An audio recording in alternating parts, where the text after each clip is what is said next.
Hello, good morning મિત્રો. જય શ્રી કૃષ્ણ. હું બિપિન ગજેરા.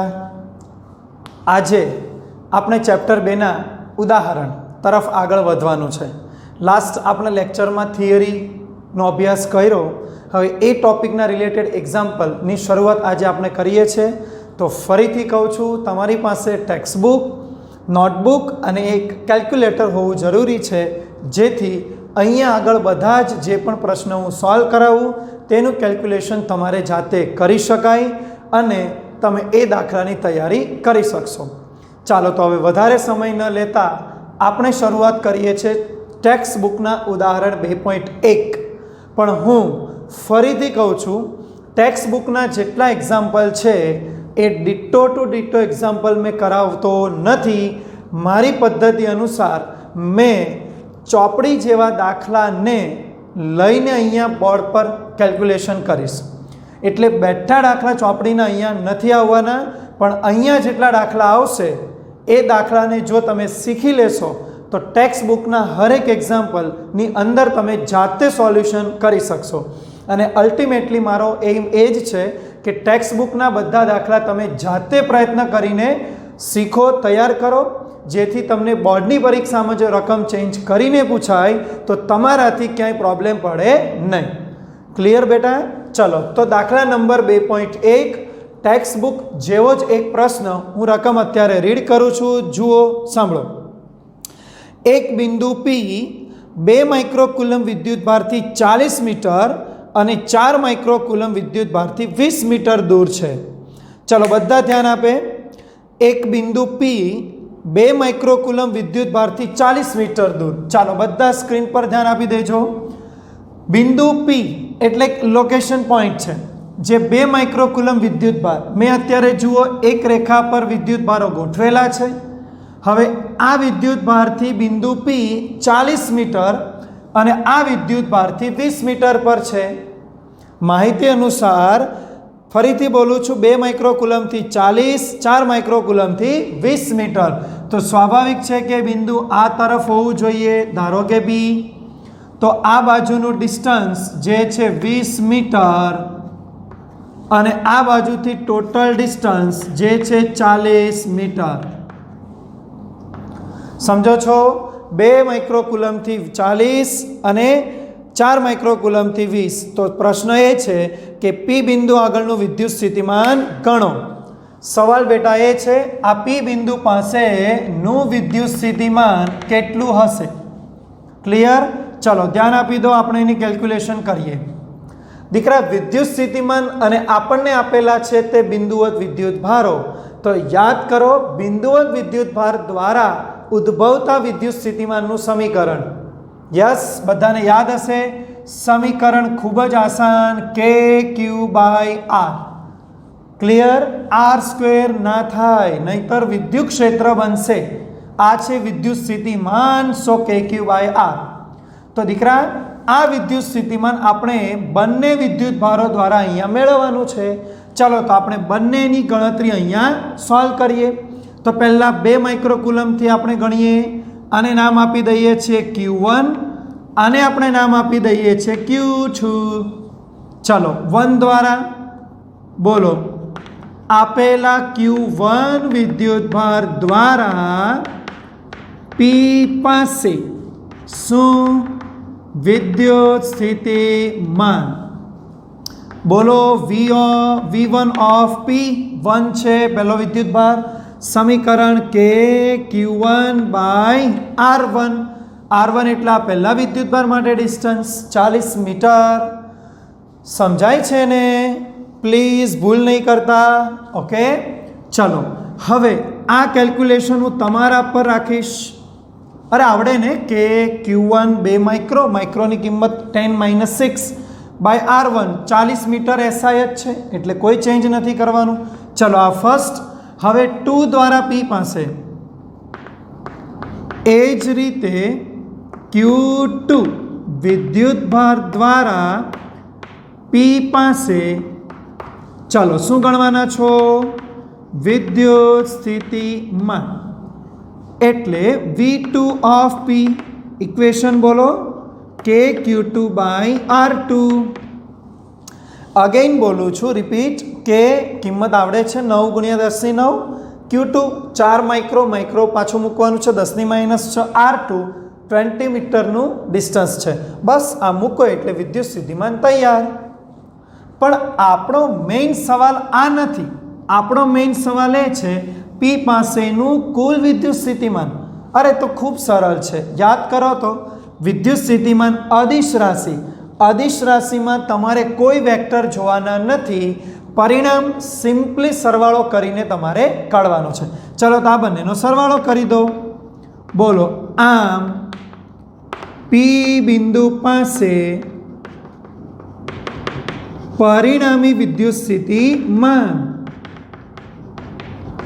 અર્થાત V of P is equal to V1 plus V2. બેટા આ બંનેની કિંમત તમારે અહીંયા મૂકવાની છે. આ સોલ્યુશન તમારે સ્વૈચ્છિક કરવાનું છે. 1 2 ની કિંમત મૂકીને સરવાળો. બોલો ક્લિયર? આ રકમ જો બોર્ડની એક્ઝામમાં ચેન્જ થાય તો 1 2 પોઝિટિવ નેગેટિવમાં આપી શકાય, અને જો પોઝિટિવ નેગેટિવ આપશે તો તમે ક્યુની કિંમત નેગેટિવથી જ લખજો. ધારો કે Q2 માઇનસ, તો માઇનસ સાથે જ અહીંયા કેલ્ક્યુલેશન કરવાનું. હર વખતે બોલીએ સરવાળો જ, અહીંયા પ્લસ જ થશે. હા, માઇનસ વડે તમે કિંમત મૂકો છો માઇનસ સાથે તો ભલે માઇનસ થતું, પણ કહેવાય તો પરિણામ સરવાળો જ. બોલો ક્લિયર? સમજ પડી ગઈ? આ આપણો પહેલો સવાલ. નંબર 2 કે હવે 0.4 કુલમ વિદ્યુત ભારને અનંત અંતરેથી P બિંદુએ લાવવા કરવું પડતું કાર્ય. ચલો સેકન્ડ, આમાં બીજો સવાલ. કાર્ય ગણવાનું છે. કયા વિદ્યુત ભાર? -0.4 કુલમ. યસ, આપી દીધું છે -0.4 કુલમ વિદ્યુત ભાર. આ વિદ્યુત ભારને ક્યાંથી? સવાલ એ છે અનંત અંતરે એટલે ખૂબ મોટા, ત્યાંથી લઈ આવો P પર. તો આ વિદ્યુત ભારને લાવવા માટે કરવું પડતું કાર્ય. અરે યાદ કરો તો શું ભણાવેલું? આ વિદ્યુત ભાર નીચે આવશે તો બંને વિદ્યુત ભારોની હાજરીમાં આવશે, અર્થાત આ બંને વિદ્યુત ભારોના ક્ષેત્રમાં તેને આવવાનું છે. તો સ્વાભાવિક છે ક્ષેત્રમાં એને લાવવા માટે કાર્ય તો થશે જ. તો એ કાર્ય તમને લોકોને અહીંયા પૂછેલું છે. તો દીકરા કાર્યનું સમીકરણ તો બહુ આસાન છે, યાદ કરો. ચલો, કાર્યનું સમીકરણ શું લખાશે? બોલો બોલો બોલો. યસ, બોલો. અહીં Q વિદ્યુત ભાર ને ક્યાંથી ક્યાં?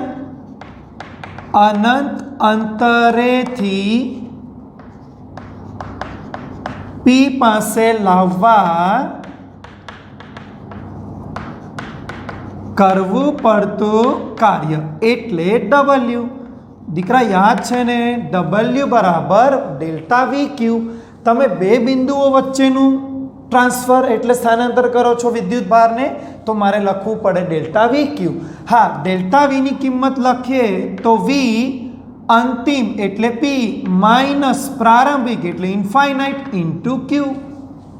જો મેં અલગથી ડિફાઇન કરેલું છે VP મતલબ P પાસે અંતિમ બિંદુ પરનું વિદ્યુત સ્થિતિમાન, માઇનસ V ઇન્ફિનિટી એટલે અનંત અંતરનું વિદ્યુત સ્થિતિમાન. અને બધાને ખબર અનંત અંતર માટે વિદ્યુત સ્થિતિમાન 0 હોય. જો આરની કિંમત ઇન્ફિનિટી મૂકો તો 0 જ મળશે. સમજાઈ ગયું ને? અનંત અંતરે કોઈ ક્ષેત્ર જ નથી તો ત્યાં આપણે કોઈ કાર્ય થવાનું છે નહીં. ચલો તો કિંમત અહીંયા સોલ્વ કરો. તો W બરાબર ઇન્ફિનિટી પાસે વિદ્યુત સ્થિતિમાન 0, સો ઇક્વેશન VP ઇન્ટુ Q. VPની કિંમત બધાને ખબર, ક્યાંથી લાવશો? P પાસેનું વિદ્યુત સ્થિતિમાન અહીં છે, આ કિંમત તમારે અહીંયા મૂકવાની છે.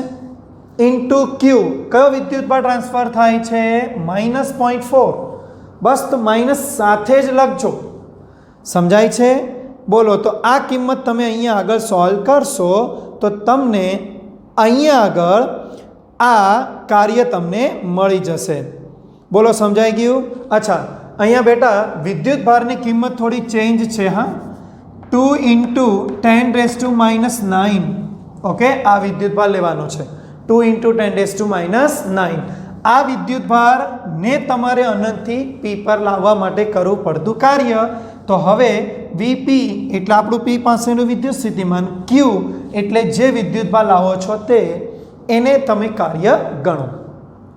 દીકરા અહીંયા એક વસ્તુ એ છે કે આપણે જે વિદ્યુતભાર અનંતથી લાવીએ છીએ ધન વિદ્યુતભાર છે અને આ બંને ધન છે. તો ધનનું ક્ષેત્ર બહાર અને તમે પહેલાને લાવો છો અંદર, તો ક્ષેત્ર વિરુદ્ધ કાર્ય થાય અને એ જ તો એની સ્થિતિ ઉર્જા કહેવાય.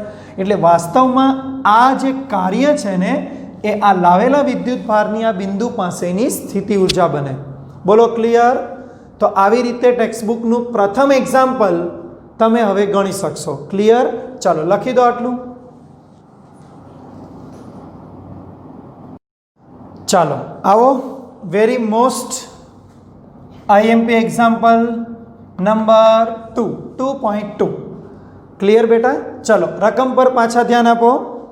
બે વિદ્યુતભારો 3 × 10⁻8 અને -2 × 10⁻8 કુલમ વિદ્યુતભારો એકબીજાથી 15 સેન્ટીમીટર અંતર પર રાખેલા છે. ચેક કરો. બોલ્યો એ બધું લખેલું છે. પહેલો વિદ્યુતભાર, બીજો વિદ્યુતભાર, બે વચ્ચે અંતર 15 સેન્ટીમીટર. વાંચો. બે વિદ્યુતભારોને જોડતી રેખા પર કયા બિંદુએ વિદ્યુત સ્થિતિમાન શૂન્ય હશે?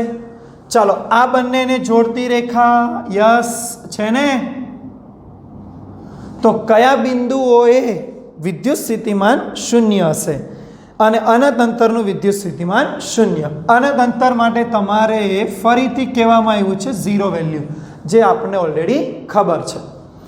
સવાલ એ છે કે આ રેખા પર ક્યાં આગળ પરિણામ 0 થાય?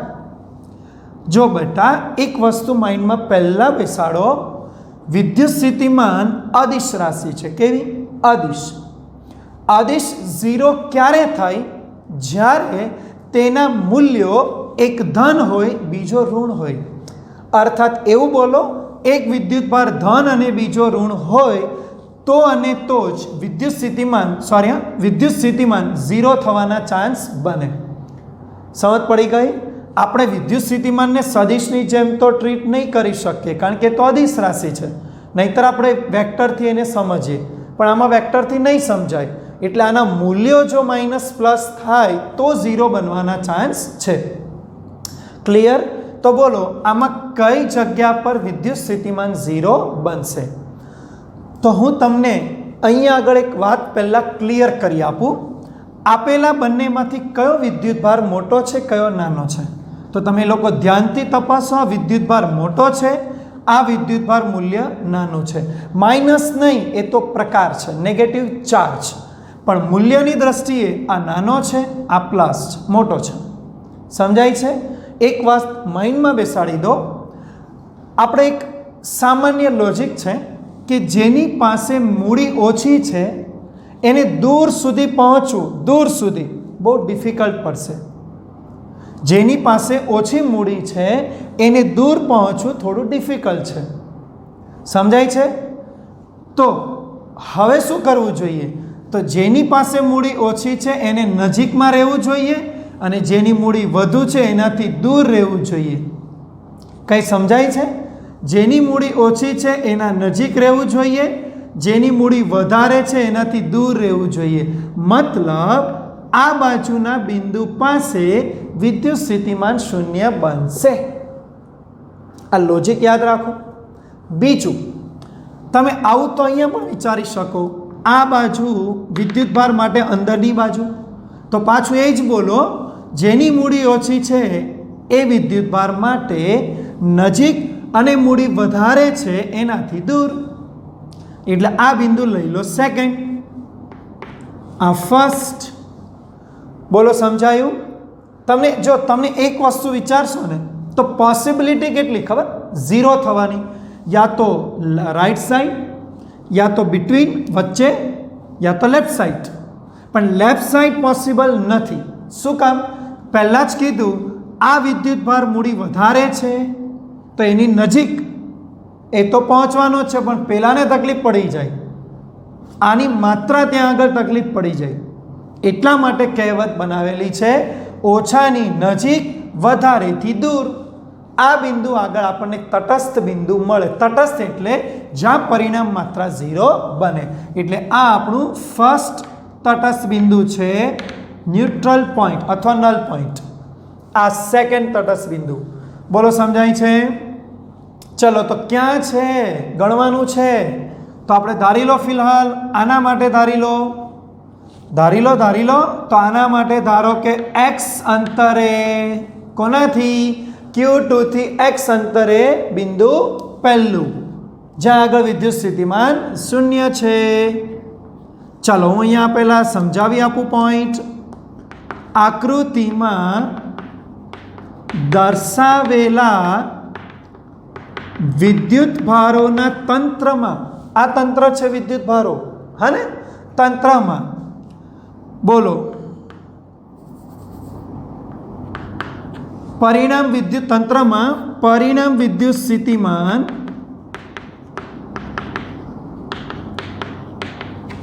સ્થિતિમાન શૂન્ય ધરાવતું તટસ્થ બિંદુ ક્યાં મળશે? બોલો. યસ, Q2 ની જમણી બાજુએ ધારો કે x અંતરે મળે છે. સમજ પડી ગઈ? અહીંયા આગળ. ચાલો તો હવે અહીંયા આગળ વિદ્યુત સ્થિતિમાન 0 મળે છે, તો હવે ગણતરી કરો. ચાલો બોલો. માટે આ બિંદુ પાસે આપેલા બંને વિદ્યુત ભારો દ્વારા ઉદ્ભવતા વિદ્યુત સ્થિતિમાનો. ચલો V, હાને પહેલું છે, V1 કરીએ. ફર્સ્ટ તટસ્થ બિંદુ છે. ચલો બંનેની વેલ્યુ એકસાથે જ બોલો. પહેલો વિદ્યુત ભાર KQ1 બાય ડિસ્ટન્સ અહીંથી અહીંયા સુધી, અહીંથી અહીંયા 15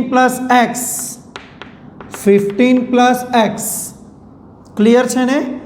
અહીંયાથી ટોટલ ડિસ્ટન્સ 15 પ્લસ x. ચલો પ્લસ અથવા માઇનસ હોય તો માઇનસ જાળવી રાખજો.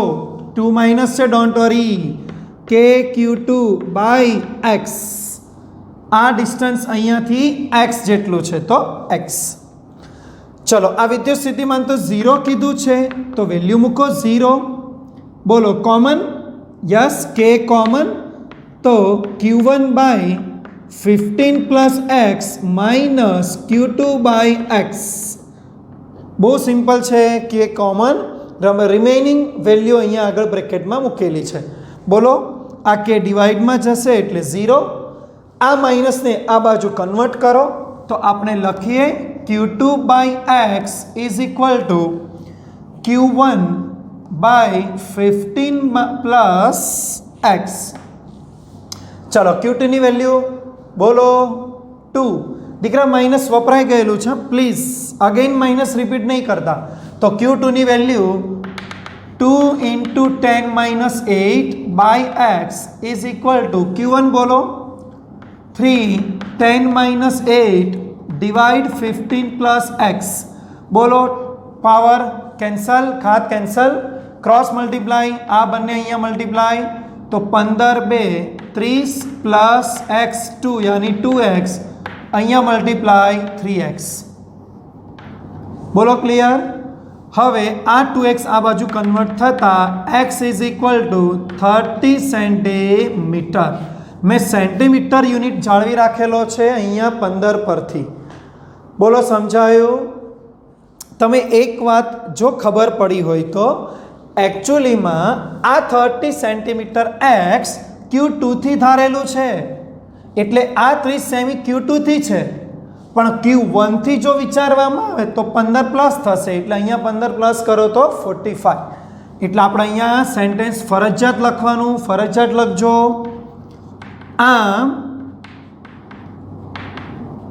તટસ્થ બિંદુ Q1 ની જમણી બાજુએ 45 સેન્ટીમીટર તથા Q2 થી કેટલા 30 સેન્ટીમીટર અંતરે મળે છે. આ તમારો પહેલો સવાલ. યસ, પહેલું તટસ્થ બિંદુ તમે ક્લિયર કરી દીધું. ચલો નાવ સેકન્ડ હવે તમારે ફાઇન્ડ કરવાનું છે. ચલો આ ફર્સ્ટ હતું, હવે સેકન્ડ માટે બેટા અહીંયા છે આ બાજુ અંદર, તો ફરીથી આ એક્સ ધારી લો. હા ને, હવે બંને વિદ્યુત ભારની વચ્ચે. આ ક્યાં હતું? જમણી બાજુ એક્સ અંતર. હવે આપણે બોલશું Q2 ની ડાબી બાજુ, અર્થાત બે વિદ્યુત ભારની વચ્ચે. ચલો તો લખીએ એ જ રીતે Q2 ની ડાબી બાજુએ અર્થાત બંને વિદ્યુત ભારોની વચ્ચે Q2 થી x અંતરે બીજું તટસ્થ બિંદુ મળે છે. બોલો અહીંયા છે બીજું? યસ, અંદરની બાજુ. હવે આની વાત થાય છે, આપણે આની વાત કરીએ. ચાલો તો ફરીથી આની જેમ આ બિંદુ પાસે બંને વિદ્યુત ભારો દ્વારા ઉદ્ભવતા વિદ્યુત સ્થિતિમાન. બોલો, આ બિંદુ પાસે બંને વિદ્યુત ભારો દ્વારા ઉદ્ભવતા વિદ્યુત સ્થિતિમાનો. ચલો શું કરીએ? બોલો ફરીથી. V2 ઇઝ ઇક્વલ ટુ, બંને બોલવાના છે. પહેલો આ છે કે Q1 બાય, ઓહો ધ્યાનથી જોજો પ્લીઝ, આ બે વચ્ચે ટોટલ 15 સેમી, એમાંથી આ x, તો આ રિમેઇનિંગ આ કેટલું? આ ડિસ્ટન્સ કેટલું? 15 માઇનસ એક્સ. તો અહીંયા હું લખીશ 15 માઇનસ એક્સ. અગેન માઇનસ હું રાખી દઉં છું, માઇનસ છે. હા, કે Q2 માઇનસ જ છે. બોલો અહીંથી અંતર x, સમજાય છે ને? અંતર શું છે? x. બોલો ક્લિયર? ચલો હવે બધાએ ફરીથી બોલવાનું છે કે અહીંયા આગળ આપણી ગણતરીમાં V2 તો 0 છે. ફરીથી વિદ્યુત સ્થિતિમાન 0 મૂકો. બોલો કે કોમન, તો ફરીથી Q1 અપોન, બોલો 15 minus x minus Q2 by x. કે પાછો ડિવાઈડમાં જશે એટલે 0. માઇનસ સાથે કન્વર્ટ કરો, જ મૂકજો, માઇનસ યુઝ થયું. By x is equal to, બોલો અર્થ અહીંયા Q1 310 minus 8 divide by 15 minus x. ફરીથી પાવર ખાતાંક કેન્સલ, ક્રોસ મલ્ટીપ્લાય થશે. બોલો 30 minus 2x is equal to 3x, cross multiply. આ 2x ફરીથી, તો 30 is equal two 5x, plus થઈ જાય. 5 અને 30માં ડિવાઈડ થશે એટલે 6 સેન્ટીમીટર. પ્લીઝ ભૂલતા નહીં, આ 6 સેન્ટીમીટર જે પણ આપણો આન્સર આવે છે એ આન્સર આપણે ક્યાંથી ગણેલો છે? બોલો ચલો, એ આન્સર આપણે ક્યાંથી ગણેલો છે? યસ, સમજી ગયા હશે બધા. આ આન્સર જે મેં ગણેલો છે એ અત્યારે આપણી પાસે બે વિદ્યુતભાર છે ને, બરાબર? તો બોલો એ આપણે ક્યાં ગણેલો છે? જુઓ, Q2 થી ડાબી બાજુએ 6 સેન્ટીમીટર. તો આ વિદ્યુતભાર 1ની જમણી બાજુ આ બાજુ થાય, કેટલા થાય? પેલું 6 છે, તો 15માંથી 6 લેસ કરો તો આ માટે 9, તો બોલાય Q1 થી 9, Q2 થી 6. તો લખી શકાય આમ Q1 થી 9 સેન્ટીમીટર અંતરે તથા Q2 થી 6 સેન્ટીમીટર અંતરે બીજું તટસ્થ બિંદુ મળે છે. બોલો સમજ પડી ગઈ? ક્લિયર? તો આવી રીતે તમે તટસ્થ બિંદુની ગણતરી કરી શકો. ખબર પડી ગઈ બધાને? ક્લિયર છે? દાખલો ખૂબ જ મોસ્ટ આઈએમપી છે, બરાબર ધ્યાનથી રિપીટ કરી અને લખવાનું છે. એક વખત ફરીથી શોર્ટ રિવ્યૂ આપી દઉં. નાના વિદ્યુત ભારને પહેલાં તપાસો, એની બંને બાજુ નજીક પહેલાં બિંદુ ધારી લો, અને બંને બાજુ અંતર x ધારો. હવે જ્યારે પહેલું બહારવાળું બિંદુ સોલ્વ કરતા હતા તો આ પહેલા વિદ્યુતભારથી અંતર 15 + x, જ્યારે બીજા માટે તો ઓનલી x જ થશે. એમ કરીને વિદ્યુત સ્થિતિમાન સરવાળો કરી ટોટલ 0, પછી કેલ્ક્યુલેટ કરો એટલે અંતર મળે. અને મળેલું અંતર Q2 થી છે તો 1 થી તમારે 15 એડ કરીને લખવાના. સેમ એવી રીતે બીજું તટસ્થ બિંદુ અંદર લો, બેની વચ્ચે ધારો x, તો આ બાજુ માટે અંતર બને 15 - x. એ રીતે સોલ્વ કરીને એનો આન્સર 6. પણ લખો બંને કે આ Q2 ની ડાબી બાજુએ 6, તો આ 1 માટે આપણે જમણી બાજુ 9 સેમી અંતરે તટસ્થ બિંદુ મળે છે. બોલો ક્લિયર? મોસ્ટ આઈએમપી છે, વારંવાર રિપીટ કરીને નોટમાં લખજો. ક્લિયર? ચલો નેક્સ્ટ મોસ્ટ આઈએમપી દાખલા નંબર 4, 2.4. ઓકે, ચાલો ફરીથી ધ્યાન આપી દો રકમમાં. જુઓ બધા, આકૃતિમાં ચોરસ ABCD ના શિરોબિંદુ પર 4 વિદ્યુતભારો ગોઠવેલા છે. ચાલો ચોરસ ABCD નામ આપી દઈએ. અહીંયા આગળ A + Q આપેલો છે, B - Q, C + Q and D again -Q. બરાબર છે ને બધા વિદ્યુતભારો? +Q - Q +Q - Q. Okay, 4 તો ગોઠવેલા છે. સવાલ પહેલો, આ ગોઠવણી પ્રાપ્ત કરવા જરૂરી કાર્ય ગણો. બોલો, ગોઠવણી પ્રાપ્ત કરવા કેટલું કાર્ય કરવું પડશે? આપણને એવું પૂછ્યું છે કે આ સિસ્ટમ બનાવવા કેટલું કાર્ય કરવું પડે. ઓહો, ખૂબ જ આસાન સવાલ છે.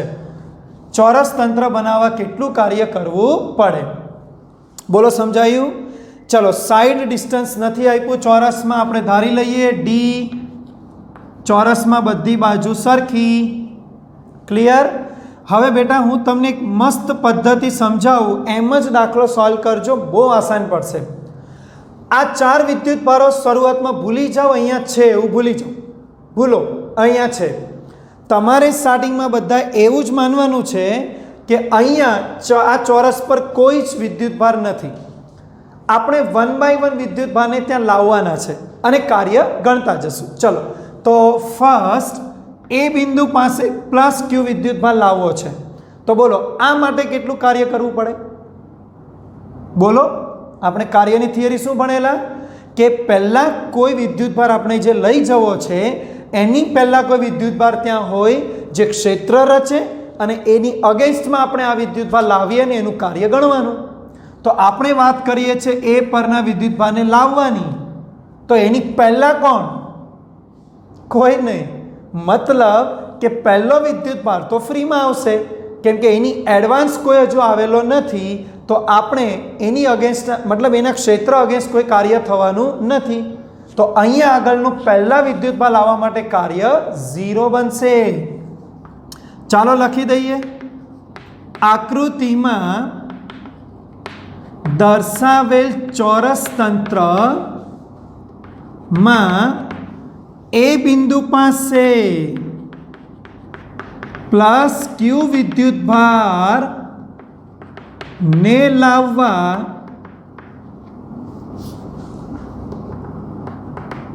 ક્ષેત્ર વિરુદ્ધ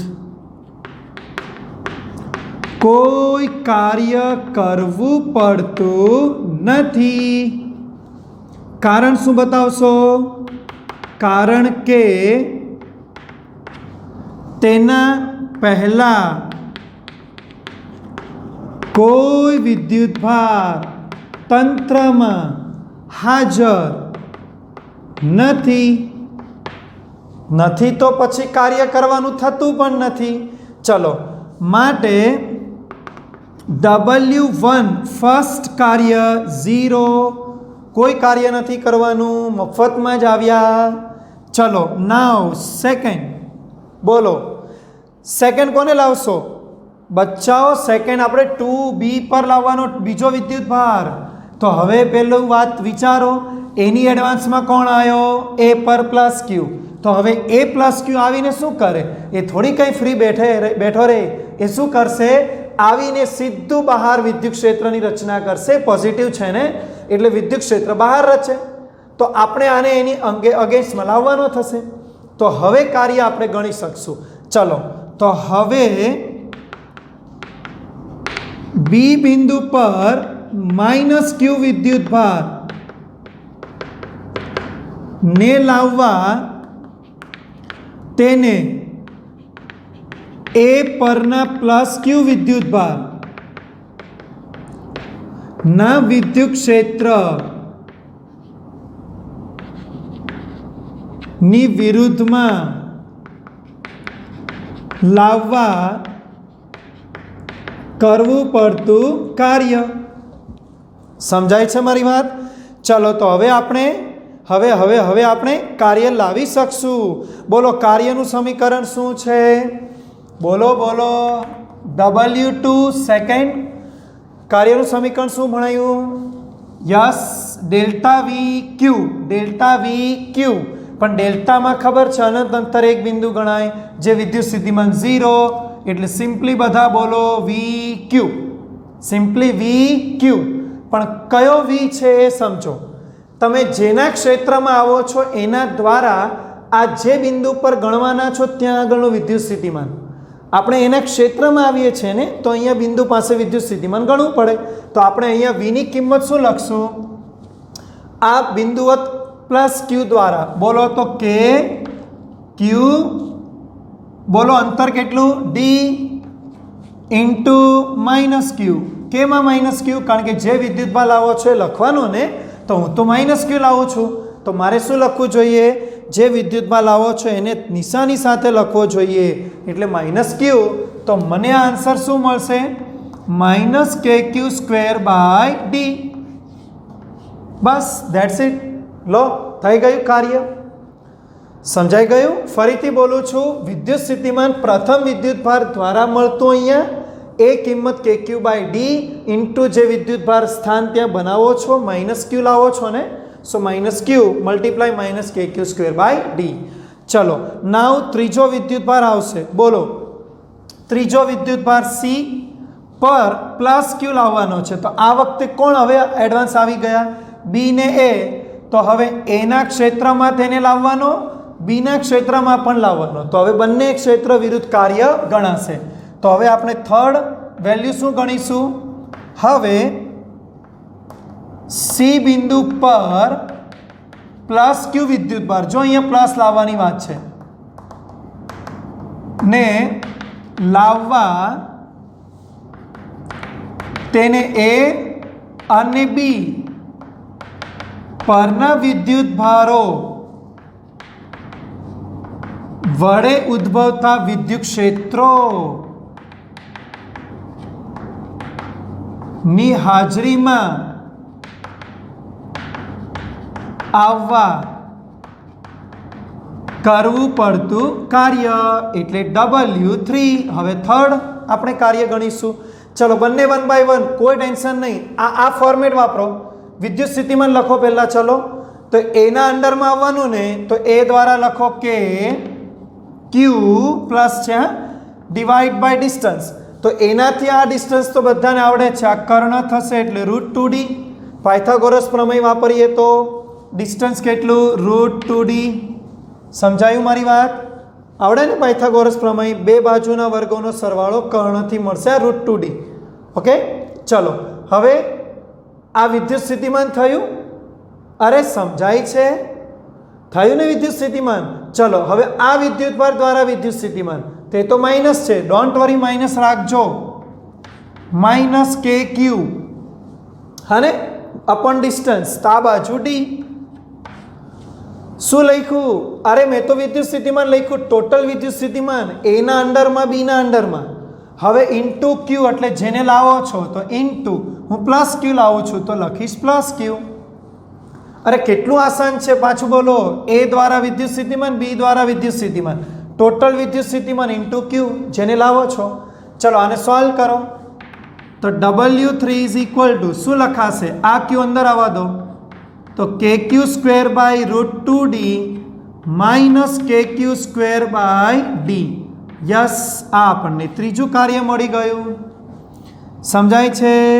ફર્સ્ટ, સેકન્ડ આ થર્ડ. બોલો 3 તૈયાર થયા. ચલો હવે લાસ્ટ બોલો ચોથો વિદ્યુતભાર અહીંયા લાવવાનો છે. તો હવે કોની કોની હાજરીમાં? એની હાજરીમાં, બીની હાજરીમાં અને સીની હાજરીમાં. તો આવી જ રીતે ગણો. ચાલો આમ ડી બિંદુ પર -q વિદ્યુતભારને લાવવા તેને એ, બી અને સી પરના વિદ્યુતભારો વડે ઉદ્ભવતા વિદ્યુત ક્ષેત્રો ની હાજરીમાં આવવા કરવું પડતું કાર્ય.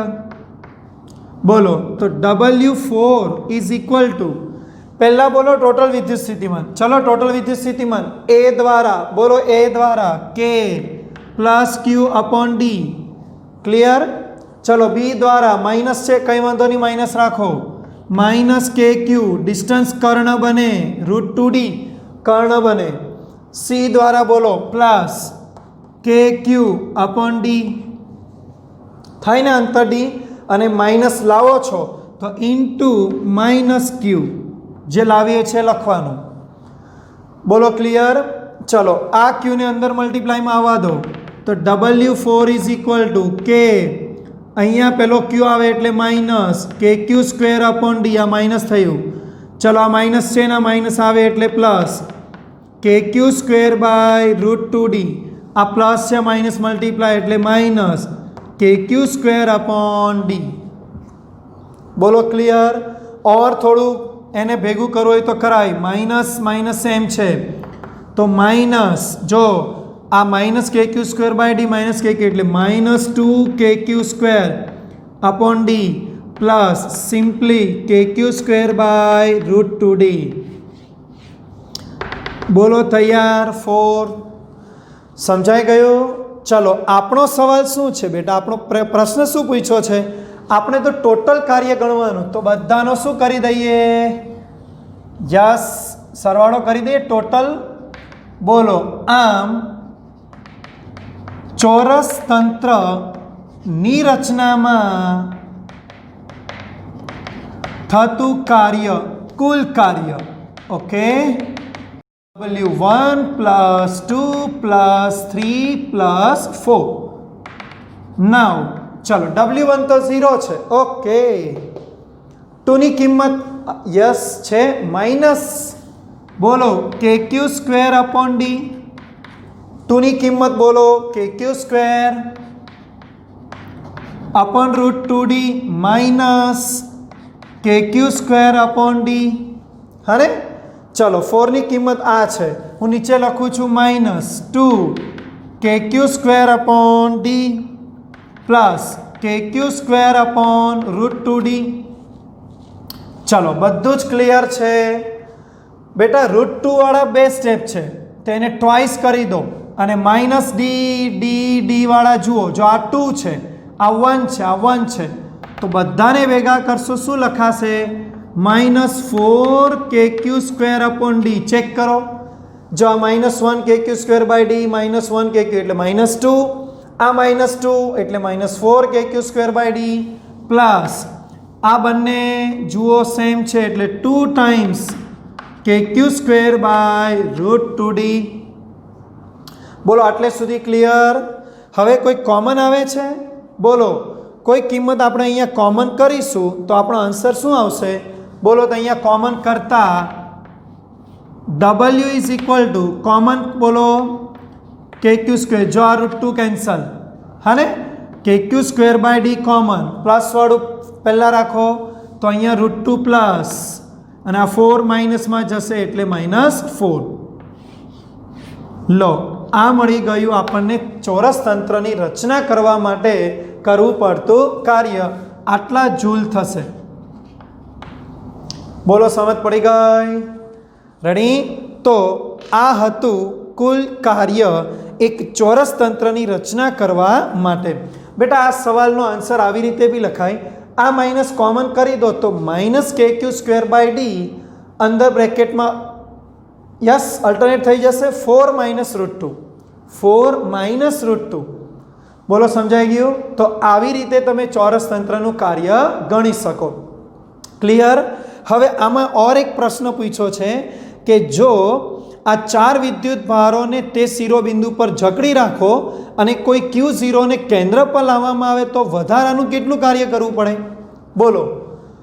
જો સમજો, તમારે વિડીયો પોઝ કરીને આ ફ્રન્ટ ભાગ લખી દેવાનો છે. અત્યારે હું આ ભાગ અહીંયા સાફ કરીને નેક્સ્ટ આપણે સોલ્યુશન કરીએ. ચલો, તો સેકન્ડ ક્વેશ્ચન શું છે? આ ચારેયને અહીંયા જકડી રાખો અને સેન્ટર પર તમે કોઈ Q0 ને લાવો તો કેટલું કાર્ય કરવાનું? તમને ખબર છે? આ Q0 ને સેન્ટર પર લાવવો એટલે આ 4 તો પહેલાં જકડાયેલા જ છે, મીન્સ એ પહેલેથી ફિક્સ છે. તો સ્વાભાવિક છે ચારેયના અંડરમાં જ આવશે તો મળી જાય કાર્ય. બોલો, આમ Q0 વિદ્યુત ભારને ચારેય વિદ્યુત ભારો જે ઓલરેડી ચોરસના ખૂણા પર છે ની હાજરીમાં ચોરસના કેન્દ્ર પર લાવવા કરવું પડતું કાર્ય. હને? ચલો, કાર્યનું સમીકરણ ફરીથી. પહેલાં શું કીધું મેં? શું કેટલું મસ્ત શીખવાડેલું છે? ટોટલ વિદ્યુત સ્થિતિમાન. તો ચલો, એ દ્વારા અહીંયાનું વિદ્યુત સ્થિતિમાન બોલો કે પ્લસ ક્યુ બાય ડિસ્ટન્સ. બેટા કર્ણ શું હતો? કર્ણ હતો √2d. આ એનું પણ હાફ છે એટલે d બાય √2. આવડે ને? કર્ણ √2d એનો હાફ કરો એટલે એક √2 કેન્સલ, તો d બાય √2. હવે બીજા દ્વારા પણ ત્યાં એટલે minus KQ d by √2, same distance આ બાજુ. ત્રીજા દ્વારા plus KQ d by √2, ready?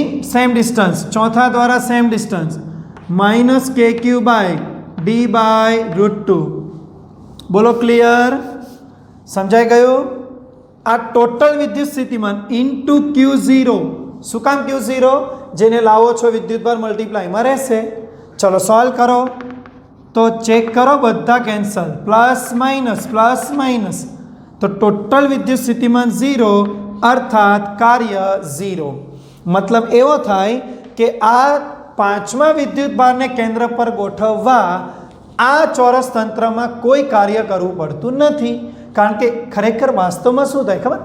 આ બધા છે ને વિદ્યુત ભારો એકબીજાના ક્ષેત્રની અસરને નાબૂદ કરશે. એટલે આ પાંચમો છે ને એ પેલું કહેવાય ને, ક્ષેત્ર છે પણ એ અસર નથી કરી શકવાનું. બધા દ્વારા એના પરનું પરિણામ બળ 0 થઈ જવાનું છે. એટલે એ ફ્રીમાં જ આવી રહ્યો છે. એના માટે એનું થતું કાર્ય કેટલું છે? 0. બોલો સમજ પડી ગઈ? તો આવી રીતે તમે યાદ રાખો, ચોરસ તંત્ર પર વિદ્યુત ભાર અને કોઈ પણ લાવશો Q0 Q' કોઈ પણ, દરેક માટે કાર્ય કેટલું છે? 0. બોલો ક્લિયર? ખબર પડી ગઈ?